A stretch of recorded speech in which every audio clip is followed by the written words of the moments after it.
Hello everyone, कसे आहात तुम्ही सगळे? आज घेऊन आली आहे तुमच्यासाठी एक रेसिपी जी कॉमनच आहे, सगळेजण घरामध्ये आपल्या बनवतात. तर आज बनवत आहे गवार. पण इन जनरल आमच्याकडे गवार आली की त्याच्या 2 पद्धतीने बनवली जाते. एक तर त्यातले कवळ्या शेंगा साईडला काढल्या जातात. त्याचा फक्त पुढचा आणि मागचा पार्ट काढून अशी पूर्ण साबूत गवार वापरली जाते क्रिस्पी फ्राय करण्यासाठी आणि बाकीची जी आपण इन जनरल भाजी बनवतो तशीच. चला तर आपण आधी आपली क्रिस्पी गवार करण्यासाठी ही गवार जी आहे ती धुवून घेऊयात. आणि त्यानंतर आपल्या रेसिपीला सुरुवात करूयात. आता हे जे कवळ्या गवार आहे ना, तर त्याची तुम्ही तोंडी लावायला एक क्रिस्पी भाजी बनवली ना, तर मस्त लागते आणि जेवणही चांगलं जातं. हे बघा मी तुम्हाला दाखवते. किती एकदम पातळ आणि थिन अशा कवळ्या गवारीच्या शेंगा आहेत या. इन जनरल अशा इथे मिळत नाहीत. आज मिळाल्या म्हणून मग घेऊन आलो आणि बनवायचं ठरवलं. नेहमी मी गवार आणल्यानंतर ना आधीच ठरवत असते, की आज गवार बनवायची तर आपल्याला चपाती किंवा भाकरी झाल्यानंतर त्या तव्यावर क्रिस्पी करायची. त्या तव्यावर अजूनच छान होते. पण ऑलरेडी चपाती वगैरे झालेली होती आणि त्यानंतरनं भाजीला गेल्यानंतरनं गवार दिसली आणि त्यातही ती गावरान होती म्हणून घेऊन आले. इथे गावरान गवार शक्यतो मिळत नाही. हायब्रिड असते ती लवकर शिजत नाही. मग तिला शिजवायची म्हटलं की पुन्हा तेलात तळून घ्या वगैरे आणि ती चवही देत नाही. त्यामुळे मी शक्यतो प्रिफर पण करत नाही. तर आता आपण पॅन ठेवलेला आहे. त्यामध्ये ऑइल ॲड केलेलं आहे. आता हे ऑइल जास्त यामुळे ॲड केलेलं आहे कारण आपण याच पॅनमध्ये आपली क्रिस्पी गवार जी आहे ती फ्राय करून घेणार आहोत. आणि त्याच्यानंतर याच पॅनमध्ये उरलेल्या ऑइलमध्ये आपण आपली गवारीची भाजी करणार आहोत. आता मी ऑइल गरम होण्याचं वाट बघते आहे. त्यानंतर ना आता मी त्याच्यामध्ये मोहरी ॲड केलेली आहे, आपली गावरान मोहरी. आता ती छान अशी तडतडून द्यायची, तडतडून शांत होऊन द्यायची आणि त्यानंतरच आपण पुढची प्रोसेस करूयात. तुमच्या घरी आवडते का गवार खायला? तर ते नक्की कळवा. आमच्या घरी तर सगळ्याच भाज्या खाल्ल्या जातात. इन जनरल आपल्या घरी कसं असतं, की कोणाकोणाला स्पेसिफिक भाजी आवडत नाही. कोणाला कारलं आवडत नाही, कोणाला मुळा आवडत नाही, कोणाला शिमला मिरची आवडत नाही. पण आमच्या इथे असं आहे, की सगळ्याच भाज्या खाल्ल्या जातात आवडीने. अगदी प्रत्येक पालेभाजी किंवा प्रत्येक फळभाजी खाल्ली जाते. सुद्धा आमचा प्रत्येक भाजी आवडीने खातो. त्यामुळे मग आमच्याकडे असं नसतं, की कुठली भाजी करायची हा प्रश्नच नसतो. एक भाजी केली तरी सगळ्यांसाठी होऊन जाते. फक्त एवढंच आहे, की त्याच्यात व्हरायटी खूप असते. 2-3 गोष्टी कराव्या लागतात जेवताना. त्याच्यामुळे मग जेवणही चांगलं जातं सगळ्यांना. तर मग आपली मोहरी तडतडून थंड झाल्यानंतर आपण त्यात जिरे टाकले. जिरे छान क्रिस्पी गोल्डन ब्राउन होऊन दिलेत. त्यानंतर थोडीशी हळद टाकली चिमूटभर. त्यानंतरनं गरम मसाला आणि आता चाललं आहे मीठ चवीनुसार. आता हे सगळं असं छान मस्त ह्या तेलात सगळीकडे मिक्स करून घ्यायचं. सगळ्या तेलाला ह्याचा फ्लेवर लागला पाहिजे आणि त्यानंतरनं मग आपण ऑलरेडी आपली धुवून ठेवलेली जी अख्खी गवार आहे, ती याच्यामध्ये टाकणार आहोत आणि छान तिला असं क्रिस्पी होईस्तोवर त्याची वाट बघायची आहे. चला तर. आता मी आपली धुवून ठेवलेली जी गवार होती ती यामध्ये टाकली आहे. तुम्हाला दिसतच असेल, की तेलामध्ये टाकल्यानंतर ना त्याचा कलर किती मस्त ग्रीन दिसतो एकदम डार्क. छान अशी तिला मी कोट करून घेते सगळ्या मसाल्यामध्ये. आता ह्याच्यामध्ये पाण्याचं कंटेंट होतं त्यामुळे थोडा वेळ वेपर्स वगैरे जातील. पण एकदा की पाणी सगळं वेपराईज होऊन गेलं, की ते तवावर पुन्हा असे काही बबल्स वगैरे तुम्हाला दिसणार नाही आणि छान पद्धतीने आपली गवार क्रिस्पी होईल. जोपर्यंत ह्याच्यातलं पाण्याचं सगळं कंटेंट जात नाही, तोपर्यंत ती क्रिस्पी होणार नाही. जर तुम्हाला हीच गवार चपातीबरोबर खायची असेल अशा सोप्या पद्धतीने, तर ही सुद्धा अफलातून लागते. पण मग तुम्हाला ती कडक करता येणार नाही. जर तुम्हाला ती तोंडी लावायची असेल, तरच तुम्ही ती क्रिस्पी करा किंवा मग कमी जर चपातीबरोबर खायचं तर तुमचा बेत असेल, तर मग तुम्ही तिला जरा कमीच फ्राय करा. आता ही आपली धुवून ठेवलेली जी गवार होती भाजीसाठी, तिची प्रिपरेशन करून घेऊयात. तर हा माझा दगडी खलबत्ता आहे. त्यामध्ये मी थोडीशी कोथिंबीर ॲड केलेली आहे ठेचायला. आता ह्याच्यामध्ये ठेचल्याने भाजीची चव अजून जास्त वाढते. त्याच्यामुळे मग मी ह्याच्यातच प्रिफर करते शक्यतो. आता ह्याच्यामध्ये मी ॲड केलेल्या आहेत 2 मिरच्या. मिरची माझी जास्त तिखट आहे. त्यामुळं मी ती थोडी-थोडी करूनच ॲड करते अंदाजा घेऊन. तुम्ही तुमच्या चवीनुसार ॲड करावी. खूप सारा त्याच्यामध्ये मी गावरान लसूण टाकलेला आहे. जेव्हा तुम्ही ठेचून एखादा पदार्थ करता ना, तर त्याची चव जास्त छान लागते. थोडेसे जिरे ॲड केलेले आहेत आणि आता मी हे ठेचते, पण मला लक्षात आलं, की मी ह्याच्यात मीठच ॲड नाही केलेलं आहे. ज्यावेळेस तुम्ही कुठली गोष्टी ठेचत असाल, तर त्यामध्ये थोडंसं मीठ ॲड करायचं. त्यामुळं ते पटकन ठेचल्या जातं. जर कारण ते क्रिस्टल्स असतात मिठाचे, तर ते तुम्हाला पटकन ते ग्राइंड करायला हेल्प करतात. आता बघा आपली गवार एकदम मस्त गोल्डन क्रिस्पी झालेली आहे. एकदम फिंगर चिप्ससारखी दिसतीये आहे कुरकुरीत. चला तर आता ही झालेली जी गवार आहे ते आपण काढून घेऊयात आणि त्यानंतर याच पॅनमध्ये आपण आपली भाजी बनवण्याची पुढची प्रोसेस चालू करूया. तुम्हाला दिसत असेल गवार किती मस्त गोल्डन टर्न झालेली आहे. एकदम क्रिस्पी झालेली आहे. अदूलाही खूप आवडते याच्यामुळे त्याला जेवणही छान करतो तो. चला तर अशा पद्धतीने सगळे गवार आपण काढून घेतलेली आहे वाटीमध्ये. आता आपण आपली प्रिपरेशन केलं होतं भाजीसाठी गवारीच्या, तर त्या प्रिपरेशनकडे जाऊयात आणि याच पॅनमध्ये आपण ती भाजी टाकूयात. आता हा पॅन मी पुन्हा गॅसवर ठेवलेला आहे. ऑलरेडी आपण आपलं वाटण वाटून घेतलेलं आहे. यामध्ये मी थोडंसं अजून तेल ॲड केलंय. आता ऑलरेडी याच्यात आपण मसाला परतला होता, त्यामुळे ते जळण्याची शक्यता आहे आणि त्यामुळे मी व्यवस्थित सगळीकडे हलवून घेते तो मसाला कुठे राहायला नको किंवा जळायला नको यासाठी. आता यामध्ये आपण आपल्या गवार करण्या अगोदर पुन्हा एकदा फोडणी देऊन घेऊयात. त्याच्यात मोहरी टाकलेली आहे मी थोडीशी. मोहरी चांगली छान तडतडली. त्यानंतरनं मी त्याच्यामध्ये जिरे ॲड केलेले आहेत. आता हे लवकर ॲड करण्याचं कारण असं की ऑलरेडी आपण त्याच्यामध्ये अगोदर एक पदार्थ बनवला आहे. तर अगोदरचा मसाला जळू नये यासाठी. आता छान असं जिरे पण तडतडलेत आपले आणि आपलं वाटण तर आपण ऑलरेडी रेडीच करून ठेवलं होतं. आता त्याच्यामध्ये मी टाकते आहे कढीपत्ता.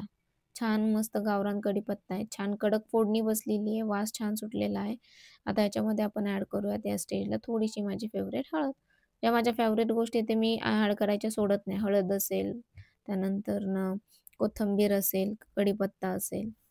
आता ह्या स्टेजला मी मीठ पण ॲड करून घेतलं, जेणेकरून त्या ऑइलमध्ये छान असं सगळीकडे मिक्स होईल. ऑलरेडी आधी आपण गवार करताना त्यात तिखट आणि मीठ ॲड केलेलं होतं. त्यामुळं टाकताना थोडंसं बेतातच टाकायचं आहे. आता ह्याच्यामध्ये मी जे गवार निसून ठेवली होती किंवा तुकडे करून ठेवली होती, ती मी त्याच्यामध्ये धुवून टाकलेली आहे. आता ह्याला मी छान असं त्या ऑइलनी कोट करते आणि 2 मिनिटं मी वाफेवरच त्याला शिजू देते. गवार अगोदर मसाल्याने नंतर गवार टाकली, तर ती व्यवस्थित त्याला शिजतही नाही आणि तुम्ही जर मग पाणी टाकून शिजवायची म्हटलं, तर मग ती चव पण देत नाही. अगोदर मस्त अशी तेल मिठावर जर तुम्ही वाफवून घेतली, तर ती अजून जास्त चवीला छान लागते. तर मी आता फक्त तेल, मीठ आणि हळद वगैरे टाकून हिला वाफवून घेतलेली आहे. थोडा वेळ आपण तिला अशीच होऊ देणार आहे आणि त्यानंतर आपण त्याच्यामध्ये आपण तयार केलेले जे वाटण आहे, ते आपण याच्यामध्ये टाकणार आहोत. आता ह्याच्यावर आपण झाकण ठेवूयात. थोडा वेळ झाकण ठेवून ही होऊ देऊयात. तोपर्यंत आपण अजून काही प्रिपरेशन राहिलं असेल तर ते बघूयात. आता आपण कोथिंबीर तर ऑलरेडी ठेचलेली तर आहे. ठेचल्यामुळे तर अजून जास्त छान चव लागते त्याची. पण तरीसुद्धा वरून टाकण्यासाठी थोडीशी कोथिंबीर मी कापून घेतली. कारण ॲज युजुअल तो माझा फेव्हरेट इन्ग्रीडियंट आहे त्याच्यामुळे. चला तर अशा पद्धतीने आपली कोथिंबीरही कापून झालेली आहे. भाजी बनवायला अगदी सोपी आहे. अगदी कमी वेळामध्ये होते. जास्त वेळ आपल्याला लागत नाही. सगळे इन्ग्रीडियंट एकत्रच आपण ठेचतो आणि त्यानंतर मग आपण एकापाठोपाठ ते टाकतो. चला आता आपली तयारी बऱ्यापैकी झालेली आहे. आता जेवायचं तर आहेच. त्याच्यासाठी आपण ठरवलं होतं, की अ, गवार बनवायचे, क्रिस्पी गवार आणि गवारीची भाजी. तर मग आता ठरलं, की ताकही बनवूयात. मग ही थोडी कोथिंबीर कापली, जी आपण भाजीला काही घालूयात आणि काही ताकासाठी यूज करूयात. आणि मग त्यानंतरनं मी घेतलेला आहे पुदिना. घरून बराचसा पुदिना पाठवला होता घरच्यांनी, आईंनी वगैरे. पुदिना आला होता आपल्यासाठी. त्यानंतरनं आले होते अळूची पानं, पालक भाजी आणि ॲक्चुअली ते फ्रेंडसोबत पाठवलं होतं, त्यामुळे जास्त ओझंही पाठवता येणार नव्हतं. त्यामुळे जेवढ्या गोष्टी त्यांना पाठवणं शक्य होतील, तेवढ्या त्यांनी पाठवल्या.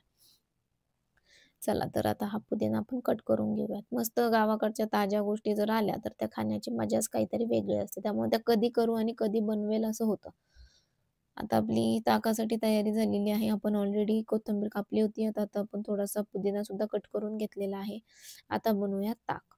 आता मी आपल्या भांड्यामध्ये ताक घेतलेलं आहे. त्याच्यामध्ये मी कोथिंबीर आणि पुदिना टाकला. त्यानंतरनं आपण नेहमी टाकतो तेच मसाले. ताकाचा तर आपण सेपरेट असा व्हिडिओ पण बनवलेला आहे.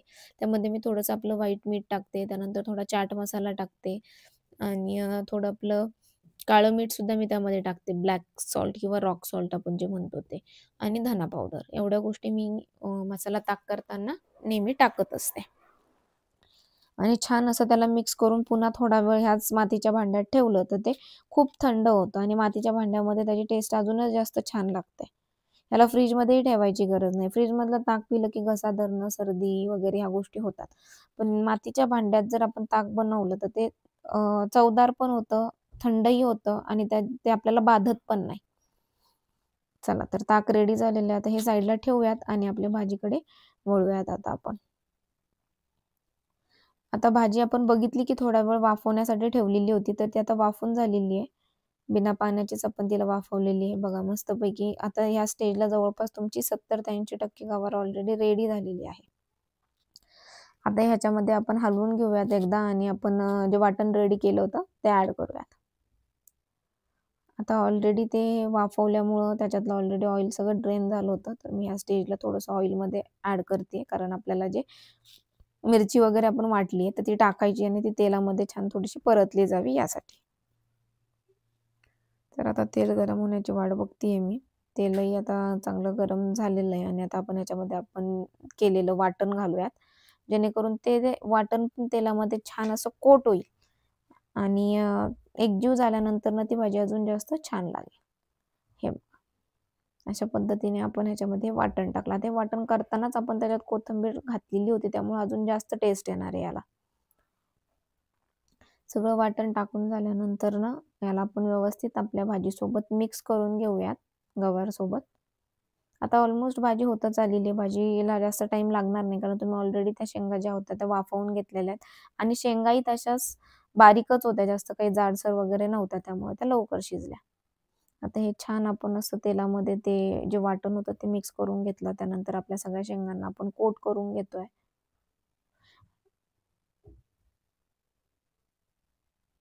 मला तर गवारची भाजी खायला खूप जास्त आवडते आणि अशा पद्धतीने केलेली तर फार जास्त मसाला घालून किंवा आपण शेंगदाण्याचा कूट घालून, त्यानंतर पातळ बऱ्याच प्रकारे केली जाते. पण मला या पद्धतीने ज्यावेळेस आपण ठेचून हिरवी मिरची वगैरे घालून करतो, तर ती मला जास्त माझ्या आवडीची भाजी आहे आणि ती मी फार आवडीने खाते. तर आता आपलं जेवणाचं जे आजचा मेनू आहे दुपारचा, तर त्याच्यामध्ये आपण बनवलेली आहे क्रिस्पी गवार, त्यानंतर गवारीची भाजी आणि मसाला ताक. आता हे छान पद्धतीने आपण मिक्स केलंय. त्यानंतर आता ह्याला होऊ देण्याची वाट बघणार आहोत. अशी सुद्धा तुम्ही शिजवली तर ती खूप छान लागते विदाऊट पाणी टाकता. थोडासा तुम्हाला अंगचा रस हवा असेल तर तुम्ही टाकू शकता. मी इन जनरल पाणी न टाकताच शिजवते. पण आता आपण काय केलेलं आहे, ऑलरेडी ठेचलेलं आहे ना त्याच्यामध्ये, तर त्यामध्ये व्यवस्थित थोडंसं पाणी टाकून हलवून तो खलबत्त्यातलं थोडं पाणी आहे तेवढं तरी आपण त्याच्यामध्ये टाकणारच आहोत. जेव्हा कधी तुम्ही खलबत्त्यामध्ये एखादी गोष्ट ठेचता किंवा मग पाट्यावर वाटता, दगडी पाट्यावर सांगते मी, तर त्याच्यामध्ये ते वाटून झाल्यानंतर पाणी टाकून हिसळून ते पाणी यूज करावं. कारण त्याचा पर्पजच असा असतो, की त्याच्यातून लोह मिळालं पाहिजे. ज्यावेळेस तुम्ही ठेचता तर त्याचे बारीक-बारीक कण त्याच्यातून निघतात आणि लोह वगैरे आपल्याला त्यातून मिळतं. तर त्याच्यामुळे ते तसंच न ठेवता, वाया न घालवता थोडंसं पाणी टाकून त्याला मी हिसळून ह्याच्यामध्ये मी ॲड केलेलं आहे. जसं आपण वरून पाण्याचा थोडा शिपका टाकतो, त्याऐवजी मी ते खलबत्त्यात थोडंसं पाणी हिसळून मी ते पाणी त्याच्यामध्ये टाकलेलं आहे. तर एवढ्याच पाण्यामध्ये आपण आता ही शिजवणार आहे, कारण ऑलरेडी ती बऱ्यापैकी शिजलेली आहे, वाफलेली आहे. चला तर आता आपण याच्यावर मस्तपैकी कोथिंबीर ॲड करूयात गार्निशिंगसाठी. छान अशी माझ्या आवडीची कोथिंबीर ॲड करून झाल्यानंतर ना आता आपण याच्यावर पुन्हा एकदा झाकण ठेवूया. थोडा वेळ होण्याची वाट बघूयात आता भाजी. भाजी मस्तपैकी शिजलेली आहे, छान झालेली आहे. तुम्ही बघू शकता. पाहता क्षणी असं वाटतंय की लगेचच खावी. मी बऱ्याचशा भाज्या ज्या आहे आमच्या घरी एकतर मिरची खुडून किंवा ठेचून केल्या जातात आणि शक्यतो आम्ही शेंगदाणे होईल तेवढं अव्हॉइड करतो. घातली तर डाळ वगैरे आणि एखाद्या दिवशी फॉर अ चेंज आम्ही शेंगदाणे वगैरे यूज करतो. चला तर अशा पद्धतीने आपण आपली भाजी पण रेडी केलेली आहे. तर आता आपली भाजी तयारच झालेली आहे. ह्याला आपण तुम्हाला मी दाखवते गवार कशी शिजली एकदा ती आणि त्यानंतर आपण ही काढून घेऊया. हे बघा मस्त अशी गवार शिजलेली आहे. तर आता आपण ही काढून घेऊ शकतो. चला तर ह्याला एका वाटीमध्ये आपण काढून घेऊयात आणि आपण आपल्या पुढच्या तयारीला लागूयात. तर जेवणाची ऑलरेडी वेळ झालेली आहे. त्याच्यामुळे आता जेवायला तर बसायचंच आहे. प्लेटिंगही करायची आहे आपल्याला. पटकन ही गवार आपण वाटीत काढून घेऊयात आणि प्लेटिंगसाठी सुरुवात करूयात. मस्त अशी गरम गरम गवार आपण काढून घेतलेली आहे आपल्या बाउलमध्ये. तर कशी दिसते आपली गवारीची भाजी मला सांगा. मला तर फारच टेम्प्टिंग दिसते. आता असं झालं की कधी जेवायला बसेल. चला तर आता आपण आपलं डिश रेडी करून घेऊयात. मस्तपैकी आपली प्लेट आपण रेडी केलेली आहे. त्यामध्ये आहे आता हे वरण, त्यानंतर आपण क्रिस्पी केलेली गवार, मस्तपैकी ताक, गवारीची भाजी आणि चपाती. चला तर मग मंडळी या जेवायला. कशी वाटली रेसिपी तुम्हाला गवारीची मला नक्की कळवा. आवडली असल्यास लाईक करा, कमेंट करा, शेअर करा आणि आपल्या चॅनलला सबस्क्राईब करायला विसरू नका. आता भेटूयात आपण नेक्स्ट व्हिडिओमध्ये. तोपर्यंत बाय बाय.